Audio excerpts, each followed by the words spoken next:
Então, de ferramentas, a gente pode utilizar algumas para fazer o mapeamento de processo. Tem a Visio, tem a Visage, tem entre outras. O que eu vou passar aqui para vocês é a BPNN. Então, a gente vai utilizar o Visage como linguagem de programação. Como uma ferramenta. E a BPNN como uma linguagem de notação de processos. Também tem alguns formulários que são necessários e o Excel. Então, etapas do mapeamento. Como que a gente faz o mapeamento de processo numa empresa? Primeiro, a gente precisa entender a empresa, né? Precisa fazer um diagnóstico, entender onde os dados são tratados, o que acontece dentro, por que a empresa está fazendo, como que a gente vai fazer esse diagnóstico, como que a gente vai chegar nos departamentos. Então, feito um plano inicial, a gente inicia o mapeamento de fluxo de dados. Então, a gente vai bater na porta e falar, gerente da área. A gente vai chegar, vai fazer um mapeamento de processo. A gente precisa de uma listagem de atividades que vocês fazem e também dos nomes das pessoas que fazem. A gente vai marcar uma reunião, coletar esses dados, entender tudo o que acontece e fazer o mapeamento do processo. Feito o mapeamento do processo de alguns setores, a gente pode fazer isso em paralelo, são definidas também as políticas e o gerenciamento de riscos. Por exemplo, quando um dado atravessa, por exemplo, a administradora X usa o dado e ela precisa compartilhar com uma outra empresa terceira, há um compartilhamento. Então, há um gerenciamento de risco que a gente precisa ver e validar se aquele contrato está tudo escrito bonitinho. Porque, por exemplo, se a administradora não mostrou para o consorciado que o dado não é compartilhado com aquele site, ela, entre aspas, está cometendo uma infração. Então, é necessário entender se os dados compartilhados com terceiros estão registrados em políticas e tudo mais para atualizar o consumidor, né, o consorciado. Em seguida, a gente tem a implementação dessas políticas, desse mapeamento de dados. E, por último, a atualização e a vigilância dos dados. Em relação à atualização e vigilância, a gente pode abordar o seguinte modo. Depois do mapeamento, a gente realiza o ROPA, que é a descrição dos processos e responde vários questionamentos em relação ao por que aquele processo é usado, por que aquele dado é usado, como ele é usado. E aí a gente pode perceber o seguinte. Alguns DPOs, né, os encarregados, podem olhar e falar assim, mas o CPF nesse processo aqui não precisa ser usado. Então, por que a gente vai manter? Então, pode ocorrer essa atualização, essa vigilância. Tipo, a pessoa pode perceber que o dado X não é utilizado, então ele não precisa pedir. Então, é menos um problema para a empresa. Beleza? E é o que a gente sempre comenta, né? A LGPD é um órgão vivo dentro da empresa, então todo ano tem que atualizar o mapeamento do processo, tem que atualizar as políticas, porque o Bacen, né, o Banco Central do Brasil, sempre está colocando novas leis, novas políticas. E, por exemplo, a administradora tem que ficar regulada em relação a esses dados.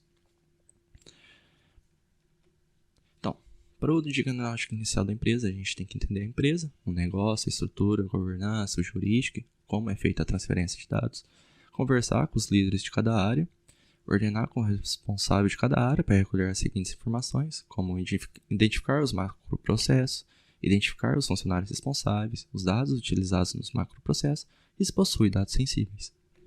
No mapeamento de fluxo de dados, a gente tem montar o cronograma para entrevistar as áreas, agendar entrevistas e questionários com funcionários. Esses questionários é como se vocês chegassem na empresa e falassem, eu preciso que vocês me adiantem quais dados são utilizados em tal processo, porque vocês já vão ter os processos em mãos, certo? Entender e desenhar o fluxo do processo, identificar a entrada e saída de dados, identificação e avaliação dos sistemas utilizados, por exemplo, na administradora normalmente é o Newcom, algumas outras empresas podem ser outras ferramentas e sistemas utilizados, então é preciso que esses sistemas estejam todos mapeados. Diagnóstico e segurança, entender se tem algum possível vazamento de dado, porque se tiver tem que fazer o gerenciamento de risco e lidar com aquela situação.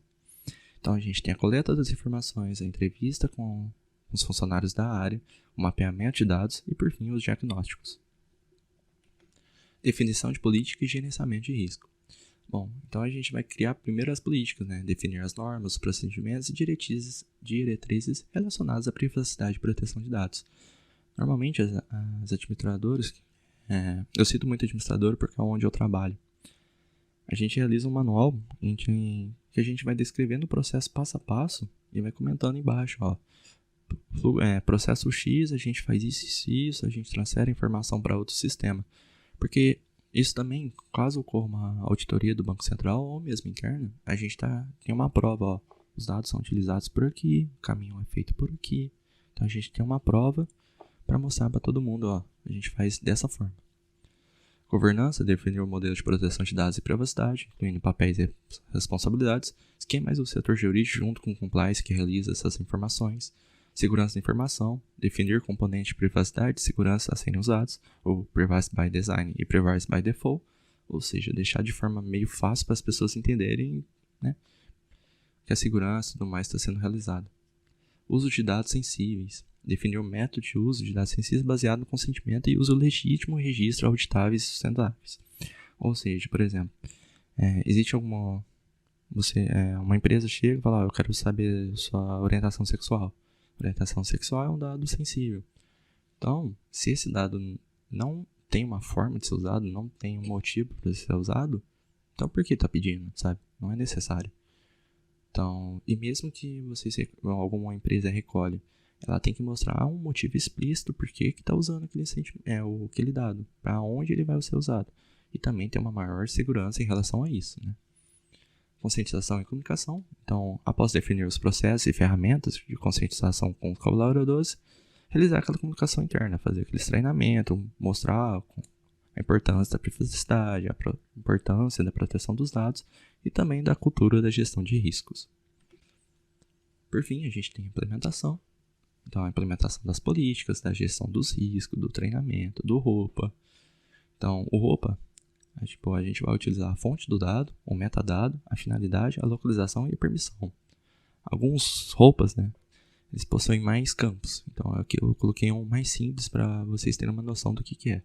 Então, fonte do dado, a gente tem detalhar como esse dado foi coletado, metadado, quais dados pessoais foram coletados, finalidade, explicar o motivo do processamento, localização, explicar onde o dado será armazenado e por quanto tempo, como ele será processado e quem terá acesso a ele.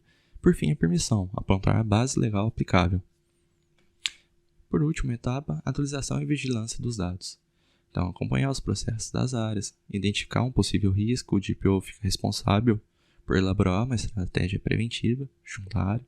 Então, por exemplo, existe um processo que tal dado é compartilhado com algumas áreas. Então, o encarregado vai ter que olhar e falar como que eu posso criar uma estratégia junto com as outras empresas para proteger esse dado, certo? Bom, então dentro do mapeamento de processo, qual que é a função de cada um? Bom, a alta administração tem a função de apoiar e incentivar, não tem como, eles são os patrocinadores do projeto. O DPO fica responsável por acompanhar todas as etapas. O gestor da área fica responsável por disponibilizar os colaboradores para participar das reuniões e incentivar a participação de todos, certo? O facilitador vai ser aquele meio de campo. Então, ele vai conversar com o DPO, vai conversar com os colaboradores para reunir as informações necessárias e marcar as reuniões. E os colaboradores vão informar os processos, quais dados são utilizados e também participar das reuniões quando forem solicitados. Na próxima aula, vamos iniciar a parte dos processos.